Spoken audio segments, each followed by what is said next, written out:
ਦੋਸਤੋ ਸਵਾਗਤ ਹੈ ਤੁਹਾਡਾ ਐਨਕੇ ਪੰਜਾਬੀ ਕਹਾਣੀਆਂ ਤੇ। ਮੈਂ ਆਪਣੇ ਘਰ ਦੇ ਵਿਹੜੇ 'ਚ ਬੈਠੀ ਸੀ ਕਿ ਦਰਵਾਜ਼ੇ ਤੇ ਕਿਸੇ ਦੇ ਆਉਣ ਦੀ ਆਹਟ ਹੋਈ। ਮੈਂ ਆਪਣੀ ਵੀਲਚੇਅਰ ਘਸੀਟਦੇ ਹੋਏ ਦਰਵਾਜ਼ੇ ਤੇ ਪਹੁੰਚੀ ਤੇ ਜਦੋਂ ਦਰਵਾਜ਼ਾ ਖੋਲ੍ਹਿਆ ਤਾਂ ਸਾਹਮਣੇ ਇੱਕ ਬਹੁਤ ਹੀ ਸੋਹਣੀ ਔਰਤ ਖੜੀ ਸੀ।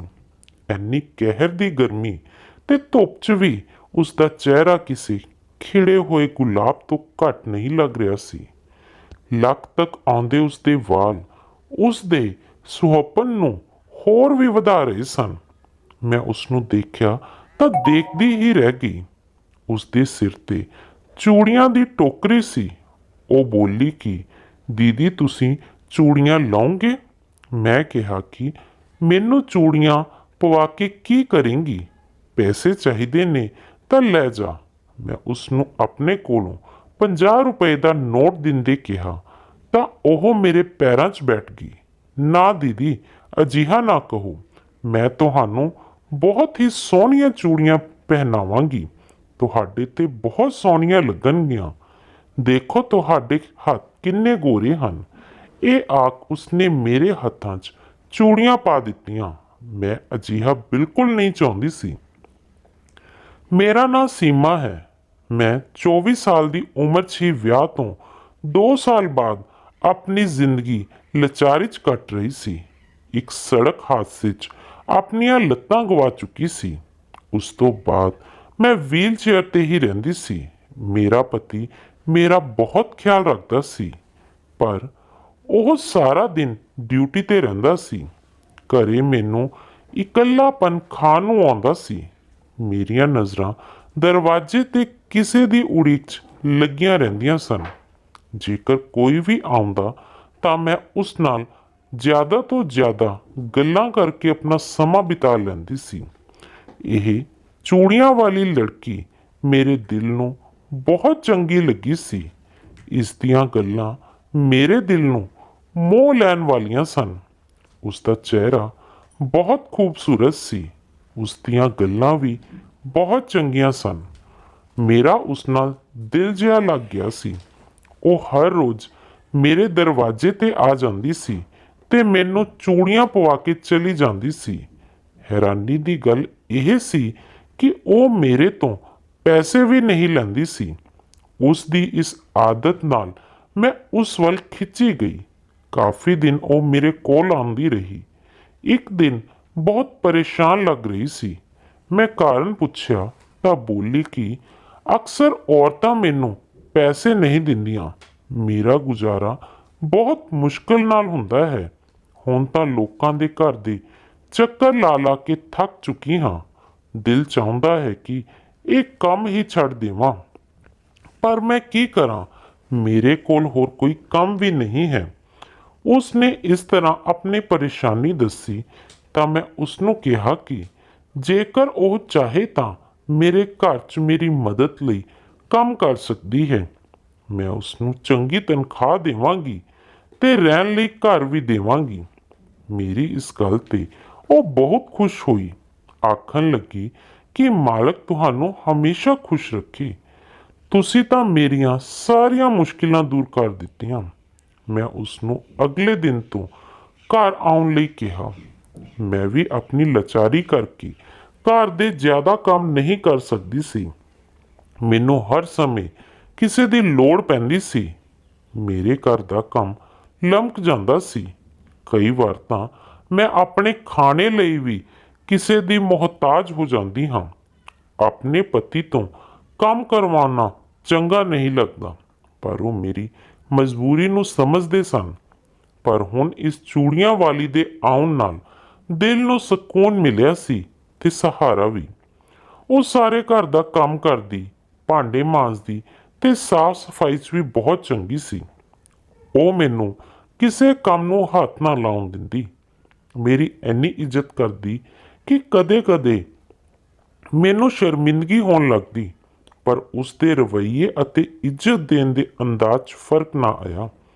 ਪਰ ਮੈਂ ਉਸ ਨੂੰ ਕੁਝ ਦਿਨਾਂ ਤੋਂ ਦੇਖ ਰਹੀ ਸੀ ਕਿ ਉਸ ਦੀਆਂ ਹਰਕਤਾਂ ਅਜੀਬ ਜਿਹੀਆਂ ਹੁੰਦੀਆਂ ਜਾ ਰਹੀਆਂ ਸਨ।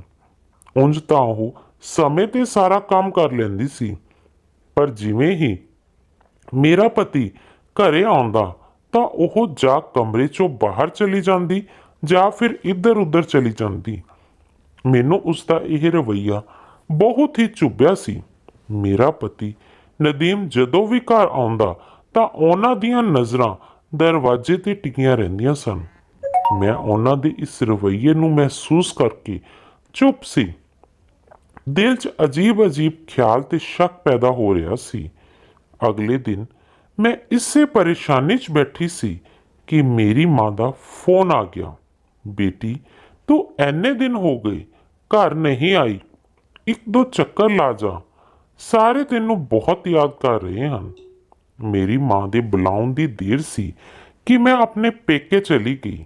ਮੇਰੀ ਮਾਂ ਨੇ ਕੰਮਕਾਜ ਦਾ ਪੁੱਛਿਆ ਤਾਂ ਮੈਂ ਉਹਨਾਂ ਨੂੰ ਦੱਸਿਆ ਕਿ ਮੇਰੇ ਘਰ ਇੱਕ ਚੂੜੀਆਂ ਵਾਲੀ ਆਉਂਦੀ ਸੀ, ਉਸ ਨੂੰ ਮੈਂ ਆਪਣੇ ਕੰਮਕਾਜ ਲਈ ਰੱਖ ਲਿਆ ਸੀ। ਮੇਰੀ ਮਾਂ ਨੇ ਆਪਣੇ ਮੱਥੇ ਤੇ ਹੱਥ ਮਾਰਿਆ ਤੇ ਕਿਹਾ ਕਿ ਪਾਗਲ ਹੋ ਗਈ ਹੈ, ਇੱਕ ਤਾਂ ਤੇਰੀ ਹਾਲਤ ਅਜਿਹੀ ਹੈ ਤੇ ਦੂਜਾ ਘਰ 'ਚ ਜਵਾਨ ਨੌਕਰਾਨੀ ਰੱਖ ਲਈ। ਕਿ ਤੂੰ ਆਪਣਾ ਘਰ ਬਰਬਾਦ ਕਰਨ ਤੇ ਤੁਲੀ ਹੋਈ ਹੈ। ਮੇਰੀ ਮਾਂ ਦੇ ਇੰਨਾ ਆਖਣ ਤੇ ਵੀ ਮੈਂ ਬਿਲਕੁਲ ਤਸੱਲੀ 'ਚ ਸੀ। ਨਹੀਂ ਮਾਂ, ਮੈਨੂੰ ਆਪਣੇ ਪਤੀ ਤੇ ਪੂਰਾ ਵਿਸ਼ਵਾਸ ਹੈ, ਉਹ ਅਜਿਹਾ ਕਦੇ ਨਹੀਂ ਕਰ ਸਕਦੇ। ਉਹਨਾਂ ਨੇ ਅੱਜ ਤੱਕ ਮੇਰੇ ਨਾਲ ਕਦੇ ਬੁਰਾ ਸਲੂਕ ਨਹੀਂ ਕੀਤਾ। ਉਹ ਮੇਰੀ ਥਾਂ ਕਿਸੇ ਹੋਰ ਨੂੰ ਕਿਵੇਂ ਦੇ ਸਕਦੇ ਹਨ। ਮੈਂ ਆਪਣੀ ਮਾਂ ਦੀਆਂ ਗੱਲਾਂ ਤੇ ਧਿਆਨ ਨਹੀਂ ਦਿੱਤਾ। ਉਹਨਾਂ ਨੇ ਮੈਨੂੰ ਲੱਖ ਸਮਝਾਉਣ ਦੀ ਕੋਸ਼ਿਸ਼ ਕੀਤੀ ਕਿ ਨੌਕਰਾਨੀਆਂ ਮਾਲਕਨ ਬਣਨ ਤੇ ਦੇਰ ਨਹੀਂ ਲਾਉਂਦੀਆਂ। ਚੰਗਾ ਹੋਵੇਗਾ ਕਿ ਤੂੰ ਚੁਕੰਨੀ ਹੋ ਜਾ। ਮੈਂ ਆਪਣੀ ਮਾਂ ਦੀ ਇਹ ਗੱਲ ਹਵਾ 'ਚ ਉਡਾ ਦਿੱਤੀ ਸੀ, ਪਰ ਮੈਨੂੰ ਘਰ ਆ ਕੇ ਮਹਿਸੂਸ ਹੋਇਆ ਕਿ ਚੂੜੀਆਂ ਵਾਲੀ ਲੜਕੀ, ਜਿਸ ਦਾ ਨਾਂ ਸ਼ਬਨਮ ਸੀ, ਦੀਆਂ ਹਰਕਤਾਂ ਕੁਝ ਹੋਰ ਹੀ ਹੁੰਦੀਆਂ ਜਾ ਰਹੀਆਂ ਸਨ। ਹੁਣ ਮੈਨੂੰ ਮਾਂ ਦੀਆਂ ਗੱਲਾਂ ਦਾ ਅਹਿਸਾਸ ਹੋਣ ਲੱਗਿਆ। ਮੈਂ ਦਿਨ ਰਾਤ ਸ਼ਬਨਮ ਤੇ ਨਜ਼ਰ ਰੱਖਣ ਲੱਗੀ। ਸ਼ਬਨਮ ਨੂੰ ਵੀ ਅਹਿਸਾਸ ਹੋ ਗਿਆ ਸੀ ਕਿ ਮੈਂ ਉਸ ਤੇ ਨਜ਼ਰ ਰੱਖ ਰਹੀ ਹਾਂ, ਜਿਸ ਕਰਕੇ ਉਹ ਮੇਰੇ ਨਾਲ ਹੁਣ ਘੱਟ ਹੀ ਗੱਲ ਕਰਨ ਲੱਗੀ ਸੀ ਤੇ ਜ਼ਿਆਦਾ ਸਮਾਂ ਰਸੋਈ 'ਚ ਹੀ ਰਹਿੰਦੀ ਸੀ। ਜੇਕਰ ਮੈਂ ਰਸੋਈ 'ਚ ਚਲੀ ਜਾਂਦੀ ਤਾਂ ਉਹ ਬਾਥਰੂਮ 'ਚ ਚਲੀ ਜਾਂਦੀ। ਮੈਨੂੰ ਉਸ ਦਾ ਇਹ ਰਵੱਈਆ ਤਕਲੀਫ ਦੇ ਰਿਹਾ ਸੀ। ਪਤਾ ਨਹੀਂ ਉਹ ਮੇਰੇ ਤੋਂ ਕੀ ਲੁਕਾ ਰਹੀ ਸੀ। ਮੇਰਾ ਪਤੀ ਇੱਕ ਹਫ਼ਤੇ ਲਈ ਘਰੋਂ ਗਿਆ ਹੋਇਆ ਸੀ। ਹੁਣ ਤਾਂ ਸ਼ਬਨਮ ਦੀ ਮਾਂ ਵੀ ਮੇਰੇ ਘਰ ਹੀ ਆ ਕੇ ਰਹਿਣ ਲੱਗੀ ਸੀ। ਦੋਵੇਂ ਮਾਂ ਧੀ ਮੇਰੇ ਨਾਲ ਗੱਲਾਂ ਕਰਕੇ ਮੇਰਾ ਦਿਲ ਲਾਈ ਰੱਖਦੀਆਂ ਸਨ। ਮੈਨੂੰ ਆਪਣੇ ਪਤੀ ਦੀ ਕਮੀ ਵੀ ਮਹਿਸੂਸ ਨਾ ਹੁੰਦੀ। ਇੱਕ ਹਫ਼ਤੇ ਬਾਅਦ ਜਦੋਂ ਮੇਰਾ ਪਤੀ ਵਾਪਿਸ ਆਇਆ ਤਾਂ ਆਪਣੇ ਨਾਲ ਕਾਫੀ ਸਾਰਾ ਸਮਾਨ ਲੈ ਕੇ ਆਇਆ। ਸ਼ਬਨਮ ਵੀ ਸਵੇਰੇ ਹੀ ਘਰ ਆ ਗਈ ਸੀ। ਮੈਂ ਸੋਚਿਆ ਕਿ ਅੱਜ ਆਪਣੇ ਪਤੀ ਲਈ ਕੁਝ ਆਪਣੇ ਹੱਥਾਂ ਨਾਲ ਬਣਾਵਾਂ। ਇਹੀ ਸੋਚ ਕੇ ਮੈਂ ਸ਼ਬਨਮ ਨੂੰ ਕਮਰੇ 'ਚ ਲੱਭਣ ਚਲੀ ਗਈ, ਪਰ ਸ਼ਬਨਮ ਮੈਨੂੰ ਨਾ ਕਮਰੇ 'ਚ ਤੇ ਨਾ ਰਸੋਈ 'ਚ ਮਿਲੀ। ਤਾਂ ਮੈਂ ਆਪਣੀ ਵੀਲ ਚੇਅਰ ਨੂੰ ਘਸੀਟਦੇ ਹੋਏ ਬਾਥਰੂਮ ਵੱਲ ਲੈ ਗਈ। ਅਜੇ ਬਾਥਰੂਮ ਦਾ ਦਰਵਾਜ਼ਾ ਖੁੱਲ੍ਹਾ ਸੀ ਤੇ ਸ਼ਬਨਮ ਅੰਦਰ ਖੜੀ ਸੀ। ਜਿਵੇਂ ਹੀ ਮੇਰੀ ਨਜ਼ਰ ਸ਼ਬਨਮ ਤੇ ਪਈ ਤਾਂ ਉਸ ਦਾ ਹੁਲੀਆ ਦੇਖ ਮੇਰੇ ਪੈਰਾਂ ਹੇਠੋਂ ਜ਼ਮੀਨ ਖਿਸਕ ਗਈ। ਮੈਂ ਉਸ ਨੂੰ ਗੁੱਸੇ ਨਾਲ ਬੁਲਾਇਆ। ਇਹ ਕੀ ਹੈ? ਮੈਂ ਉਸ ਨੂੰ ਉਸ ਚੀਜ਼ ਵੱਲ ਇਸ਼ਾਰਾ ਕਰਕੇ ਬੋਲਿਆ ਤਾਂ ਉਹ ਡਰ ਗਈ, ਕਿਉਂਕਿ ਸ਼ਾਇਦ ਉਸ ਨੂੰ ਉਮੀਦ ਨਹੀਂ ਸੀ ਕਿ ਉਹ ਰੰਗੇ ਹੱਥੀਂ ਫੜੀ ਜਾਵੇਗੀ। ਮੈਂ ਪੁੱਛਿਆ ਤਾਂ ਉਹ ਬਹੁਤ ਸ਼ਰਮਿੰਦਾ ਹੋਈ ਤੇ ਆਪਣਾ ਸਿਰ ਢੱਕਿਆ ਤੇ ਬਾਹਰ ਚਲੀ ਗਈ। ਉਹ ਜਾਣ ਲੱਗੀ ਤਾਂ ਮੈਂ ਉਸ ਨੂੰ ਰੋਕਿਆ ਤੇ ਕਿਹਾ ਕਿ ਜਾਂ ਤਾਂ ਤੂੰ ਮੈਨੂੰ ਦੱਸ, ਨਹੀਂ ਤਾਂ ਇਸ ਘਰ 'ਚ ਅੱਜ ਤੇਰਾ ਆਖਰੀ ਦਿਨ ਹੋਵੇਗਾ। ਮੈਂ ਤੰਗ ਆ ਗਈ ਹਾਂ ਤੇਰੀ ਲੁਕਾ ਛਿਪੀ ਤੋਂ, ਮੈਂ ਰੋਂਦੇ ਹੋਏ ਕਿਹਾ। ਉਹ ਮੇਰੇ ਪੈਰਾਂ 'ਚ ਬੈਠ ਗਈ ਤੇ ਬੋਲੀ ਕਿ ਖੁਦਾ ਲਈ ਦੀਦੀ, ਤੁਸੀਂ ਗੁੱਸਾ ਨਾ ਕਰੋ। ਮੈਂ ਤੁਹਾਡੀਆਂ ਅੱਖਾਂ 'ਚ ਹੰਝੂ ਨਹੀਂ ਦੇਖ ਸਕਦੀ। ਮੈਂ ਤੁਹਾਡੀ ਕਦਰ ਕਰਦੀ ਹਾਂ ਕਿਉਂਕਿ ਤੁਸੀਂ ਮੇਰੀ ਮਾਲਕਿਨ ਹੋ। ਇਸ ਸਮੇਂ ਅਜਿਹੀਆਂ ਗੱਲਾਂ ਨਾ ਕਰੋ, ਕਿਉਂਕਿ ਮੈਨੂੰ ਤੇਰੀਆਂ ਗੱਲਾਂ ਜ਼ਹਿਰ ਵਰਗੀਆਂ ਲੱਗਦੀਆਂ ਹਨ। ਮੈਂ ਆਪਣੇ ਗੁੱਸੇ 'ਚ ਕਿਹਾ। ਮੈਂ ਆਪਣੀ ਵੀਲ ਚੇਅਰ ਤੋਂ ਉੱਠ ਵੀ ਨਹੀਂ ਸਕਦੀ ਸੀ। ਇਨਸਾਨ ਕਦੇ ਕਿੰਨਾ ਬੇਵਸ ਹੋ ਜਾਂਦਾ ਹੈ ਕਿ ਆਪਣੇ ਹੀ ਛੋਟੇ-ਮੋਟੇ ਕੰਮਾਂ ਲਈ ਕਿਸੇ ਦਾ ਮੁਹਤਾਜ ਹੋ ਜਾਂਦਾ ਹੈ।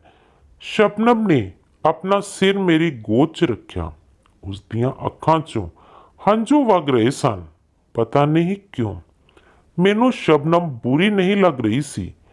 ਉਸ ਨੂੰ ਦੇਖ ਕੇ ਆਪਣਿਆਂ ਜਿਹਾ ਮਹਿਸੂਸ ਹੋਣ ਲੱਗਿਆ ਸੀ। ਮੈਂ ਆਪਣਾ ਗੁੱਸਾ ਦਬਾ ਲਿਆ। ਉਸ ਨੇ ਆਪਣੀ ਕਹਾਣੀ ਸੁਣਾਉਣੀ ਸ਼ੁਰੂ ਕੀਤੀ। ਦੀਦੀ, ਮੈਂ ਜਾਣਦੀ ਹਾਂ ਕਿ ਤੁਸੀਂ ਮੇਰੇ ਤੇ ਕਿਉਂ ਸ਼ੱਕ ਕਰਦੇ ਹੋ। ਤੁਹਾਡਾ ਸ਼ੱਕ ਬੇਵਜ੍ਹਾ ਹੈ। ਦੀਦੀ, ਮੈਨੂੰ ਸਾਰੇ ਲੋਕ ਅਜਿਹਾ ਹੀ ਆਖਦੇ ਹਨ। ਮੈਂ ਜਾਣਦੀ ਹਾਂ। ਉਸ ਨੇ ਬਹੁਤ ਹੀ ਦੁਖੀ ਲਹਿਜੇ 'ਚ ਕਿਹਾ ਸੀ। ਕੀ ਮਤਲਬ? ਤੈਨੂੰ ਸਾਰੇ ਅਜਿਹਾ ਕਿਉਂ ਸਮਝਦੇ ਹਨ? ਤੇਰੀ ਸੱਚਾਈ ਕੀ ਹੈ? ਮੇਰਾ ਲਹਿਜਾ ਅਜੇ ਵੀ ਗਰਮ ਸੀ। ਤਦ ਉਸਨੇ ਆਪਣੀ ਕਹਾਣੀ ਮੈਨੂੰ ਸੁਣਾਈ।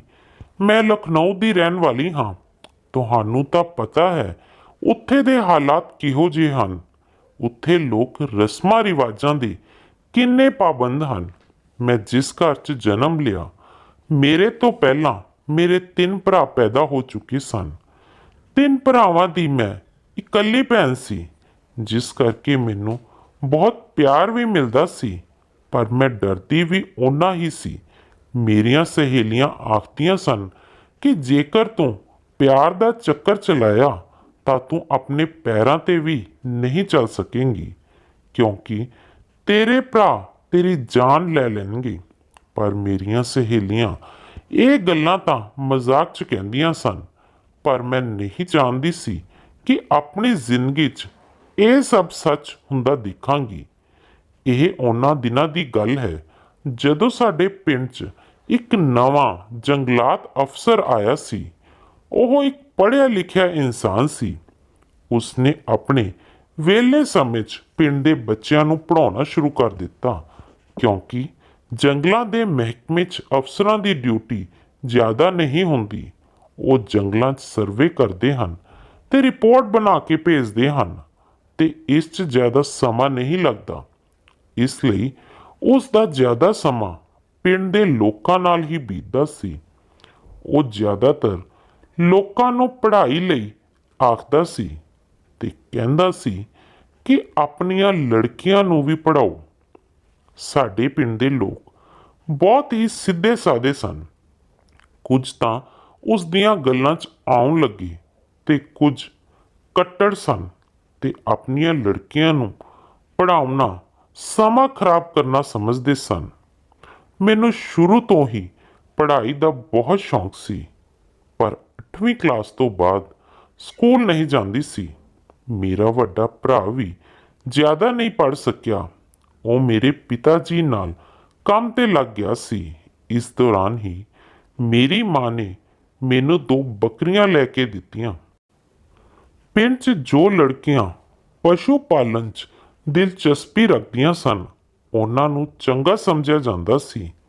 ਮੇਰੀ ਮਾਂ ਨੇ ਮੈਨੂੰ ਬੱਕਰੀਆਂ ਲੈ ਕੇ ਦਿੱਤੀਆਂ ਤਾਂ ਮੈਂ ਉਹਨਾਂ ਨੂੰ ਜੰਗਲਾਂ 'ਚ ਚਰਾਉਣ ਚਲੀ ਜਾਂਦੀ ਸਾਂ। ਪਰ ਕਦੇ-ਕਦੇ ਮੈਂ ਜਾਣ-ਬੂਝ ਕੇ ਜੰਗਲਾਤ ਅਫਸਰ ਵੱਲ ਬੱਕਰੀਆਂ ਲੈ ਕੇ ਚਲੀ ਜਾਂਦੀ ਸੀ। ਉੱਥੇ ਜੰਗਲਾਂ 'ਚ ਉਹਨਾਂ ਦਾ ਕੁਆਟਰ ਸੀ। ਉਹ ਆਪਣੇ ਕੁਆਟਰ ਤੇ ਬੱਚਿਆਂ ਨੂੰ ਟਿਊਸ਼ਨ ਪੜ੍ਹਾਉਂਦਾ ਸੀ। ਮੈਂ ਉਹਨਾਂ ਨੂੰ ਦੂਰੋਂ ਹੀ ਕਿਤਾਬਾਂ ਪੜ੍ਹਦੇ ਤੇ ਪੜ੍ਹਾਉਂਦੇ ਦੇਖਦੀ ਸੀ। ਮੈਨੂੰ ਪੜ੍ਹਨ ਵਾਲੇ ਲੋਕ ਬਹੁਤ ਚੰਗੇ ਲੱਗਦੇ ਸਨ ਤੇ ਪੜ੍ਹਾਈ ਨਾਲ ਮੈਨੂੰ ਬਹੁਤ ਲਗਾਅ ਸੀ। ਮੈਂ ਆਪਣੀਆਂ 8ਵੀਂ ਦੀਆਂ ਕਿਤਾਬਾਂ ਕਈ ਵਾਰ ਪੜ੍ਹ ਚੁੱਕੀ ਸੀ।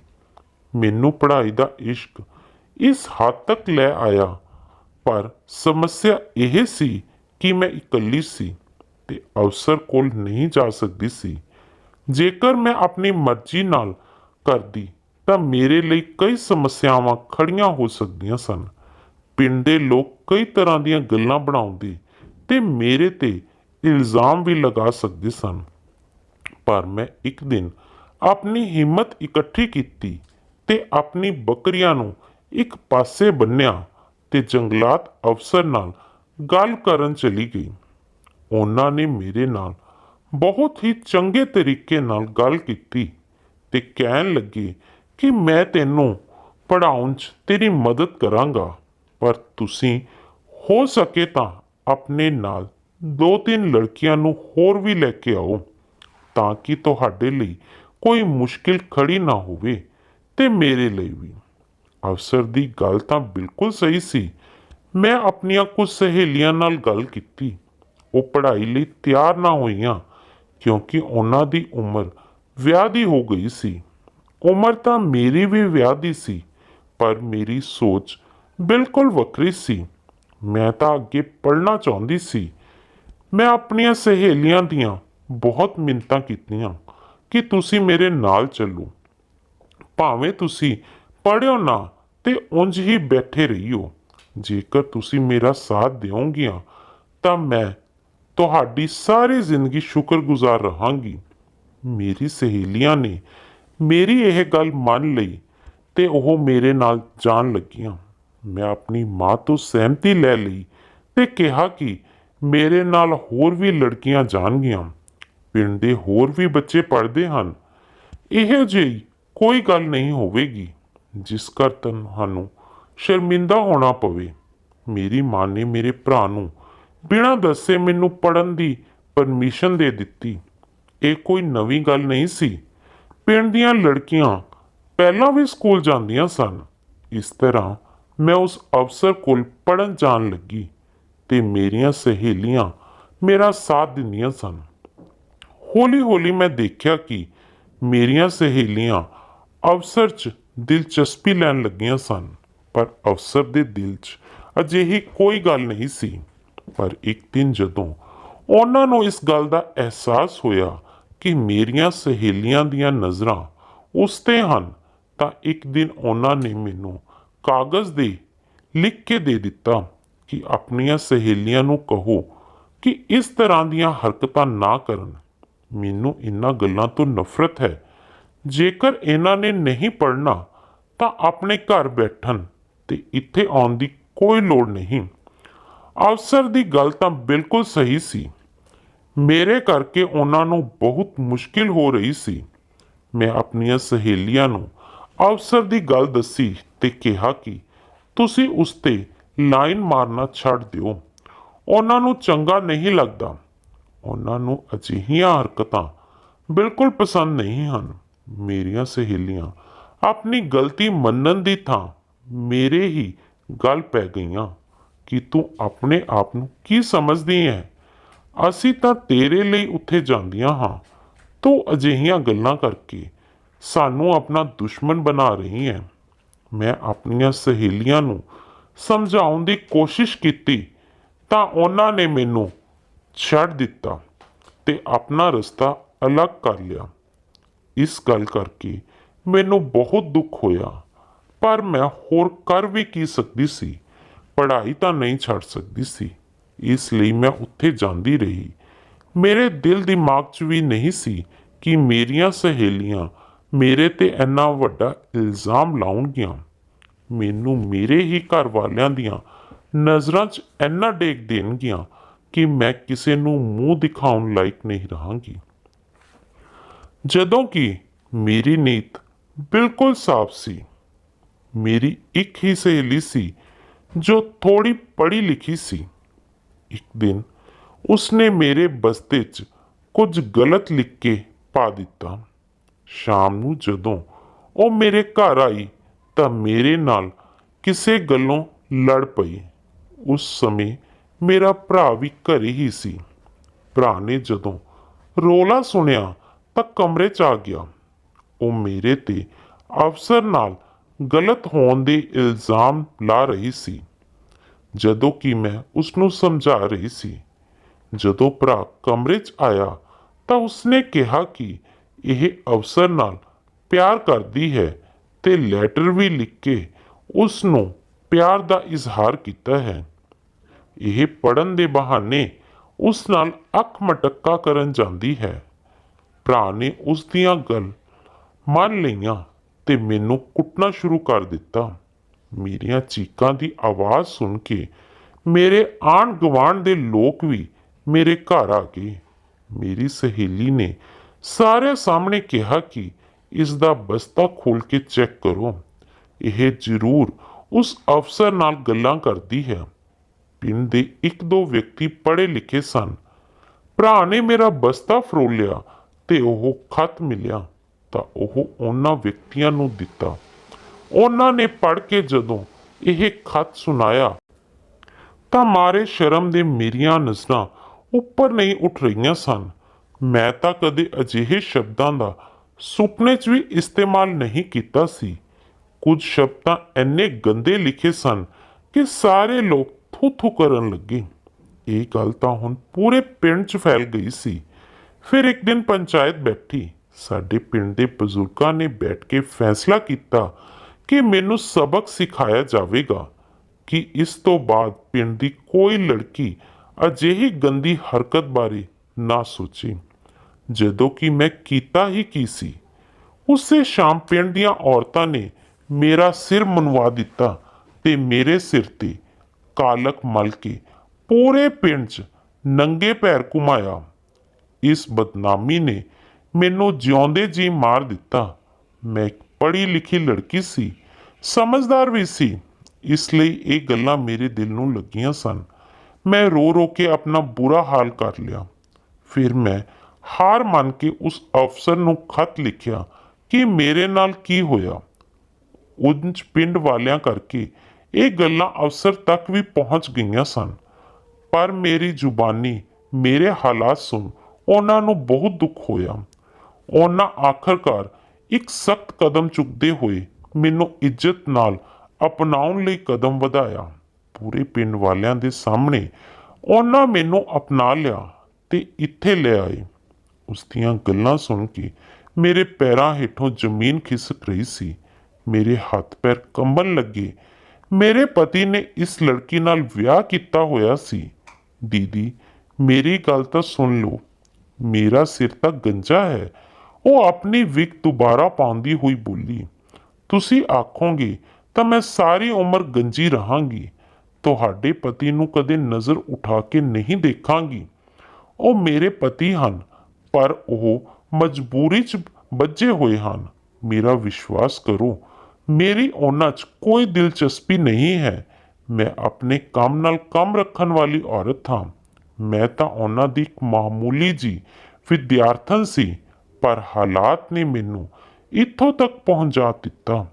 ਉਹ ਆਪਣੇ ਹੰਝੂ ਪੂੰਝਦੇ ਹੋਏ ਬੋਲੀ। ਮੈਨੂੰ ਇਸ ਗੱਲ ਦਾ ਪਤਾ ਕਦੇ ਨਾ ਲੱਗਦਾ ਜੇਕਰ ਮੈਂ ਨਦੀਮ ਤੋਂ ਉਸਦੇ ਬੈਗ 'ਚ ਰੱਖਿਆ ਹਾਰ ਨਾ ਮੰਗਦੀ। ਜਦੋਂ ਮੈਂ ਹਾਰ ਮੰਗਿਆ ਸੀ ਤਾਂ ਉਹਨਾਂ ਕਿਹਾ ਸੀ ਕਿ ਕਿਸੇ ਦੋਸਤ ਦੀ ਅਮਾਨਤ ਹੈ। ਅਗਲੇ ਦਿਨ ਜਦੋਂ ਮੈਂ ਸ਼ਬਨਮ ਦੇ ਗਲੇ 'ਚ ਉਹ ਹਾਰ ਦੇਖਿਆ ਤਾਂ ਮੈਂ ਆਪਣੇ ਤੇ ਕਾਬੂ ਨਾ ਰੱਖ ਸਕੀ ਤੇ ਉਸ ਤੋਂ ਸੱਚਾਈ ਪੁੱਛ ਲਈ ਜੋ ਅੱਜ ਉਸਨੇ ਮੈਨੂੰ ਦੱਸੀ ਸੀ। ਹੁਣ ਮੈਂ ਇਸ ਕਸ਼ਮਕਸ਼ 'ਚ ਹਾਂ ਕਿ ਆਪਣੇ ਪਤੀ ਨੂੰ ਮਾਫ ਕਰ ਦੇਵਾਂ ਜਾਂ ਫਿਰ ਤਲਾਕ ਦੇ ਦੇਵਾਂ। ਸ਼ਬਨਮ ਆਖਦੀ ਹੈ ਕਿ ਉਹ ਪੂਰੀ ਉਮਰ ਨੌਕਰਾਨੀ ਬਣ ਕੇ ਮੇਰੀ ਸੇਵਾ ਕਰੇਗੀ, ਕਦੇ ਮੈਨੂੰ ਦੁੱਖ ਨਹੀਂ ਦੇਵੇਗੀ। ਪਰ ਮੈਂ ਜਾਣਦੀ ਹਾਂ ਇਹ ਸਭ ਸਮੇਂ ਦੀਆਂ ਗੱਲਾਂ ਹਨ। ਕੱਲ ਨੂੰ ਉਸਦੀ ਖੁਦ ਦੀ ਔਲਾਦ ਹੋ ਜਾਵੇਗੀ ਤਾਂ ਮੇਰੇ ਪਤੀ ਦੀ ਨਜ਼ਰ 'ਚ ਮੇਰੀ ਅਹਿਮੀਅਤ ਘੱਟ ਹੋ ਜਾਵੇਗੀ। ਸੋ ਪਿਆਰੇ ਪਾਠਕੋ, ਤੁਸੀਂ ਹੀ ਦੱਸੋ ਕਿ ਸੀਮਾ ਕੀ ਕਰੇ? ਸ਼ਬਨਮ ਨੂੰ ਘਰ ਰੱਖ ਲਵੇ ਜਾਂ ਖੁਦ ਆਪਣੇ ਪਤੀ ਤੋਂ ਤਲਾਕ ਲੈ ਲਵੇ? ਦੋਸਤੋ, ਜੇਕਰ ਤੁਹਾਨੂੰ ਸਾਡੀ ਅੱਜ ਦੀ ਕਹਾਣੀ ਵਧੀਆ ਲੱਗੀ ਤਾਂ ਇਸ ਨੂੰ ਵੱਧ ਤੋਂ ਵੱਧ ਲਾਈਕ ਤੇ ਸ਼ੇਅਰ ਜ਼ਰੂਰ ਕਰਨਾ। ਤੇ ਤੁਸੀਂ ਜੇਕਰ ਸਾਡੇ ਚੈਨਲ ਤੇ ਪਹਿਲੀ ਵਾਰ ਆਏ ਹੋ ਤਾਂ ਸਾਡੇ ਚੈਨਲ NK ਪੰਜਾਬੀ ਕਹਾਣੀਆਂ ਨੂੰ ਜ਼ਰੂਰ ਸਬਸਕ੍ਰਾਈਬ ਕਰ ਲੈਣਾ। ਧੰਨਵਾਦ।